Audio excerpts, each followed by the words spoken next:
inside the 45 of Saskatchewan. Allen looks long. What a great catch. That's the newcomer, Mike Lee. That should be a touchdown. Yeah, he kept going, and the referee went over there and spotted. Yeah, you're going to have a conference here because the one official, and there are some new officials in the league this year, and there's no question Michael Lee made a spectacular catch, and boy, I doubt that Benson Donaldson touched him.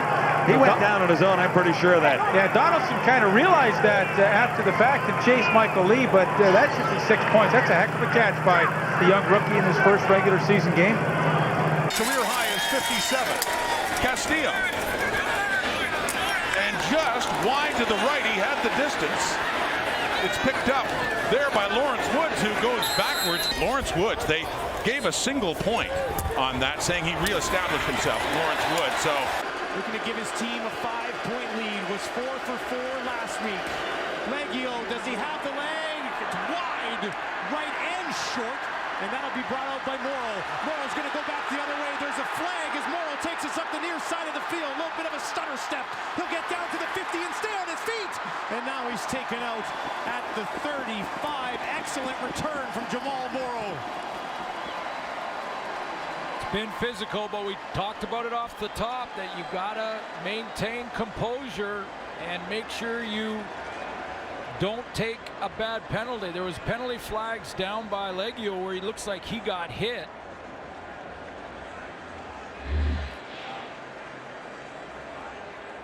Now, did he get hit in the process of attempting this field goal?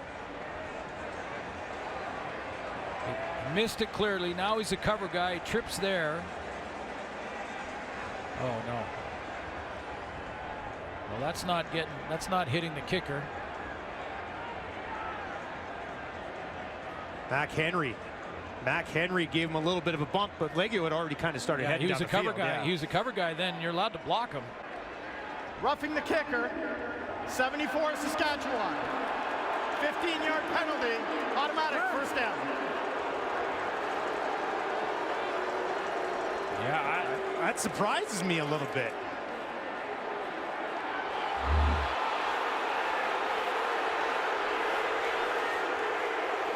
And it was announced as 74, correct? Yes, it was. It was that little chest bump. Leggio had already started running down the field. I can see why the crowd here is fired up. Mosaic is going bonkers late in the second quarter.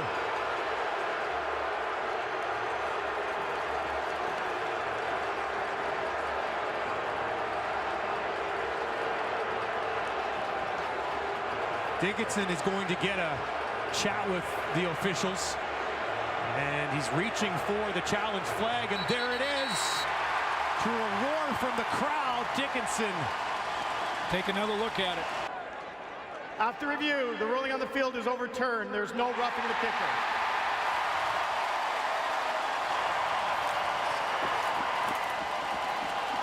I know there's been a lot of people that don't necessarily like the review process, but that's the reason for it. taking the handoff to stand back with time. Schultz wants it right away. End zone look and a touchdown Montreal. Eugene Lewis and the Argos are claiming a push-off on that touchdown. They want OPI. He had his hair. He pulled his hair to pull the defender, Deku, off balance. Got away with that. With more experience than this guy. Here's Evans. In trouble, taken down, sack in the end zone, flag at the end of the play. DeMarcus Christmas gets home. After review, the ruling on the field stands. There is roughing the passer. It's a first down for BC. Saskatchewan is charged to timeout and has no more challenges for the rest of the game. Time remaining unofficially 3.5 minutes. Montreal 25, Edmonton 20.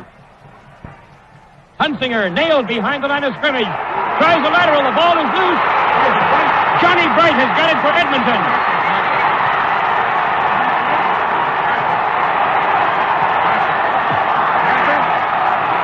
It is Jackie Parker, not Johnny Bright. Jackie Parker in this stadium is going crazy. About 95 yards. This is an absolute madhouse.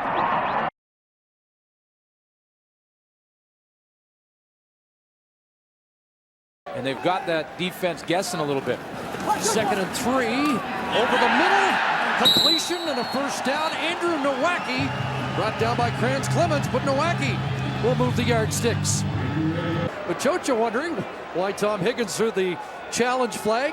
Well, let's take a look at it again. Andrew Nowacki coming right across the middle.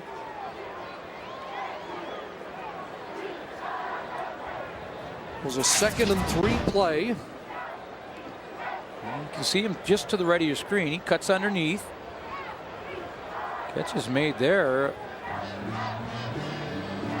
And the ball comes loose, and did he survive contact? And well, the ball came loose, it looked like, when he hit the ground. I mean, he's got it there and he's running with it, and now it comes out as he goes down. I mean, that was 2 or 3 steps with the football. And he survived the impact from Kranz Clemens. That's the question here. It's the bang bang plays they talk about. The one where the guy catches it and then gets hit, and that looks like a catch to me. I mean, Andrew Nowacki survived the impact from Clemens, took another 2 steps, and then as he's going down the ground, the ball comes out. Now the whistle had blown, so they can't rule it a fumble after the fact, but I think that's a catch. Upon review, the player did not survive contact with the ground. Therefore, the ruling is overturned and it's incomplete. It'll be 2nd down on the 50-yard line. Well, Jock Climby's talked about this a lot, and we have seen this before, and I think it's taking the interpretation to the extreme. No, that's a catch, because this comes across the middle. The idea is you have to survive contact from the player or the ground. That's 3-4 steps. Then he goes down. I mean, that's a catch. Ortiz Jackson gets the edge. For Karen and Stanley Kuldis, the score on the field wasn't the only thing they cared about last night after seeing this announcement. Karen Kuldis of Winnipeg. You could win a $25,000 home theater package from Visions. Which she did. But what if there was a second return for a touchdown? You could also win $1 million. Good luck, Karen. He's loose. When they saw Jackson cross the goal line, they thought she'd won the $1 million. And he has his 2nd return touchdown. A big touchdown until this controversial call. But hold on. Flag back at the 25. It will not be a touchdown. One bad call cost me $1 million. And I don't think it's fair. Karen's husband Stanley wasn't too pleased either. We're out $1 million. It should have been $1 million in our pocket. I'm pissed off. That was a touchdown. That should not have been called back. In no way is that an illegal block to the back penalty. Matter of fact, the argument can be made that the Winnipeg player was actually the one who initiated the contact. There's a preserved time for this try by Boris Beattie from 40 yards out. And it looked a little wide to the right, but they signaled that it is good. And 3 on the board. Leads the Ticats in that department. It's always scary when you're kicking the ball to Janarian Grant. And he stands inside your own 50. And they will not do that.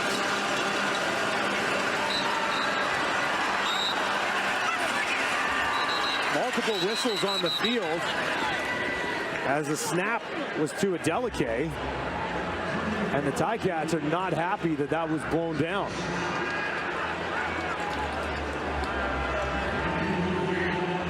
Yeah, the whole point of having a Delicae back there was to run out time, use up time. Run down this clock with the ball going back to the Bombers.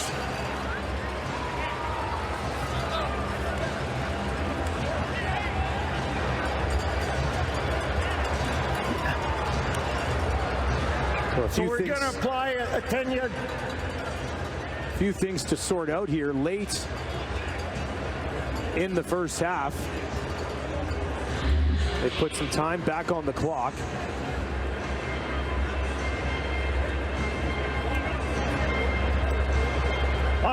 On the previous play, Hamilton number 2 fake to go down, and he didn't go down by rule. This is objectionable conduct.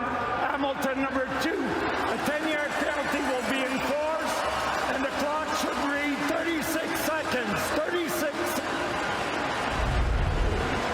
I don't interpret that the same way because I did not see Adelique's movement as a fake to go down. It didn't look like a fake, did it?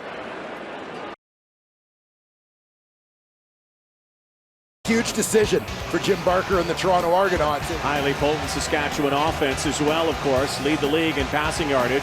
And Borum, you could tell. And look at this. Oh, what a play! Byron Parker taking off. And a horse collar tackle. How about the guts on Jim Barker and Mike O'Shea? Can you believe that play?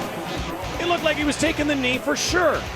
But the Calgary defense forces this Sean Fleming field goal attempt of 43 yards. And Fleming will get it.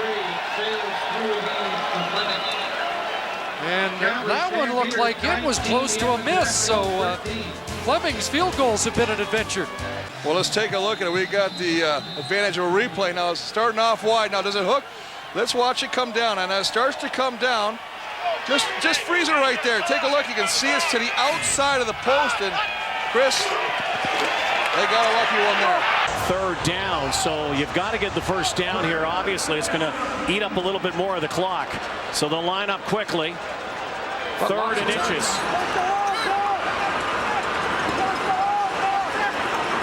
With loads of time now inside the 40. Key is to get this first down. Nichols gets it easily. Jerome Mayo trying to rip that ball out to no success. Late flag here. Late flag.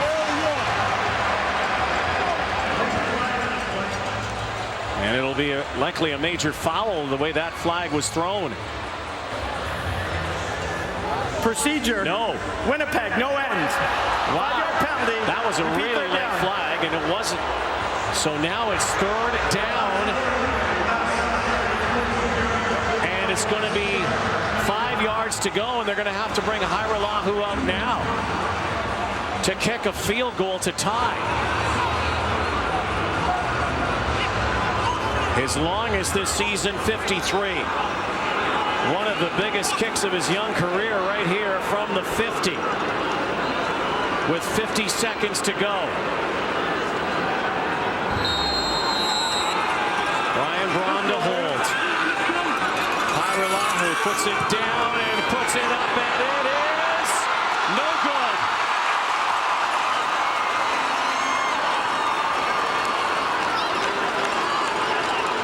They may look at that kick as being the one that lost it, but that procedure call on third down was absolutely the killer for the Blue Bombers. Well, is it called an illegal formation, no end, and basically you have to have an outside receiver cover up the tackle, so this receiver has got to be on the line of scrimmage to cover him up. And it looks like he's off by a yard. There's the mistake in the formation. See what sort of coverage they got. I think Calgary jumped offside. Ken Clark's punt will bounce at the 35-yard line and back upfield. So there's a lot of coverage time on this one with the bounce at 9.2. Let's see who this penalty is against.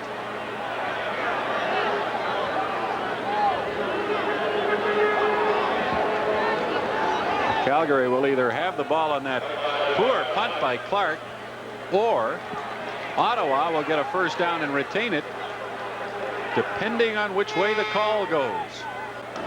Offside, Calgary, no yards, Ottawa. Offside against the Calgary Stampeders and no yards against the Ottawa Rough Riders.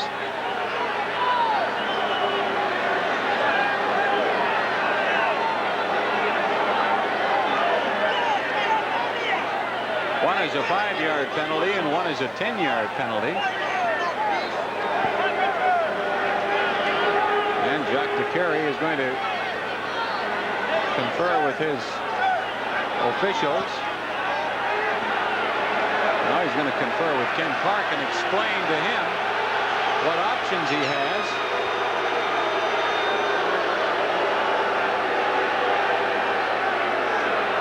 As the crowd looks on, very concerned here at Lansdowne Park. As the Ottawa Rough Riders led 37-11 at one stage and now are clinging to a 37-32 advantage. Ottawa just wants to make sure they're not going to give up an opportunity to get a first down because of the penalty.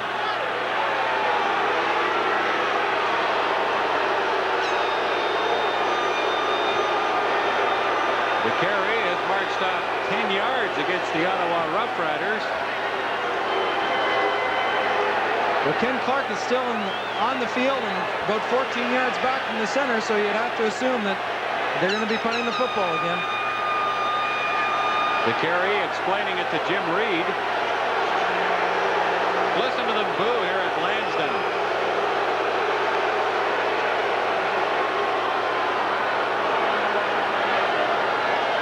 So Clark will get a chance to improve on what was a rather poor punt.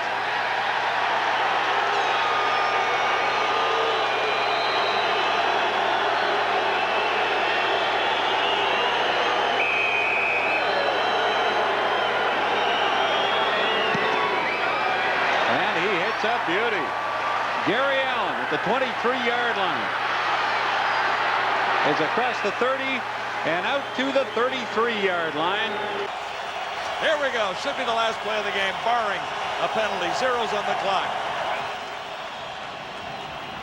Try the Stampeders. Kicking it into the end zone, but they're down by 2. Oh, hang on.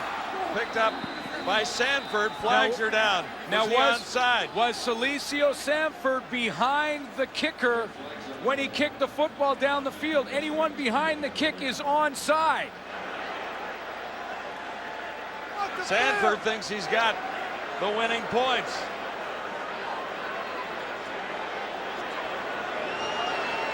Anyone behind the punter can recover the ball. Is onside. No yards. Calgary number 81. First down. Apparently Celicio Sanford wasn't. So it is a first down for the Lions, and effectively the game is over. Because if he's not, if he's in front of the kicker, then therefore the no yards penalty. Dunnigan wants another look here. Look at this. Matt Dunnigan hates the call.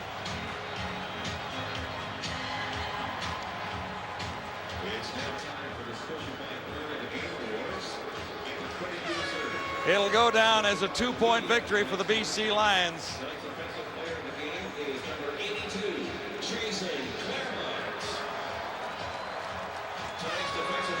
Well, wait just 1 minute.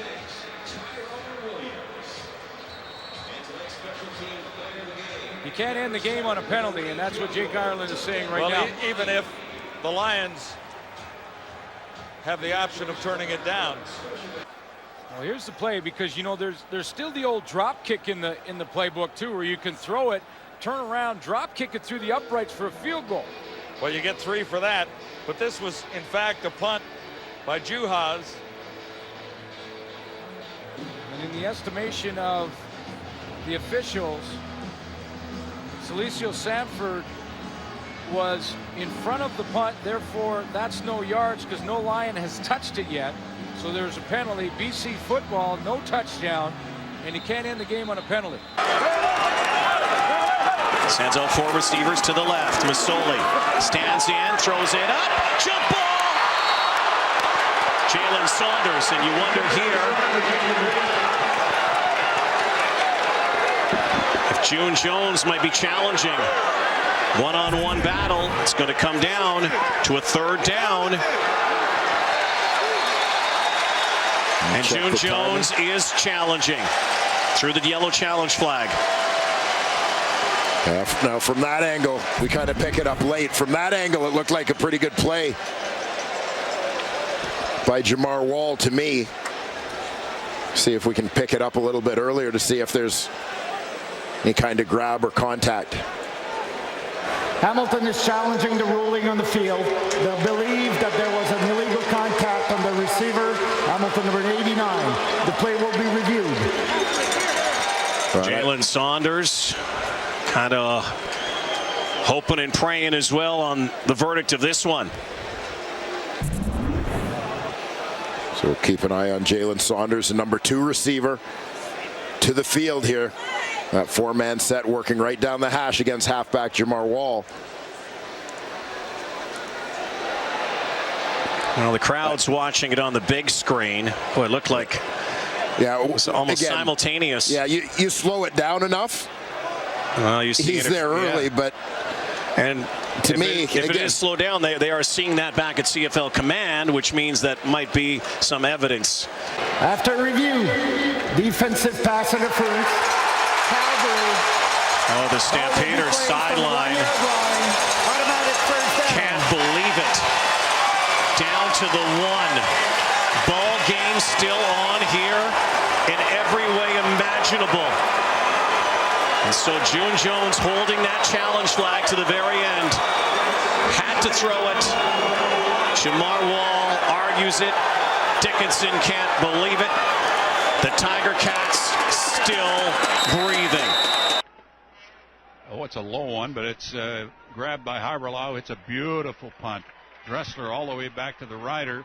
35-yard line. He works to his right, gets through a bit of a hole. Here comes Dressler, center field. The Bomber 50 to 45 down the sideline.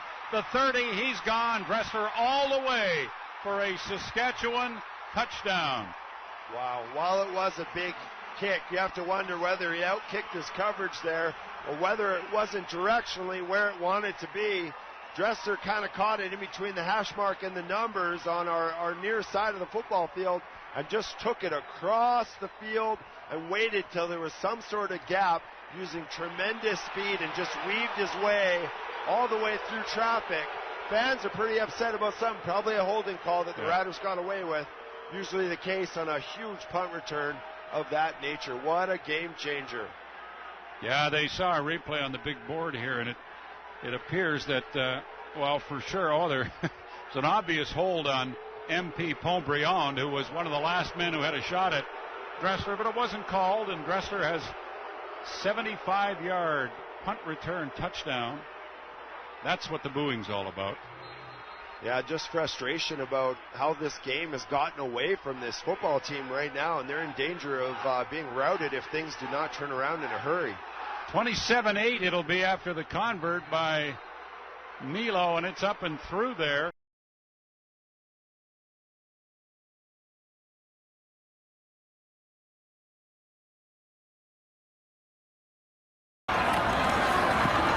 The rush to the end zone. That's it. Oh, penalty flag just flew at the goal line. A late call at the goal line. That ball was nowhere near anybody. This is a great selling job by Greg Carr. Yeah, at this point, Greg Carr sees the ball sailing well over his head. And look at that. And Mark Trestman is absolutely irate. Alex Brink behind center. Touchdown! Or is it? There is no signal. The cannon went off.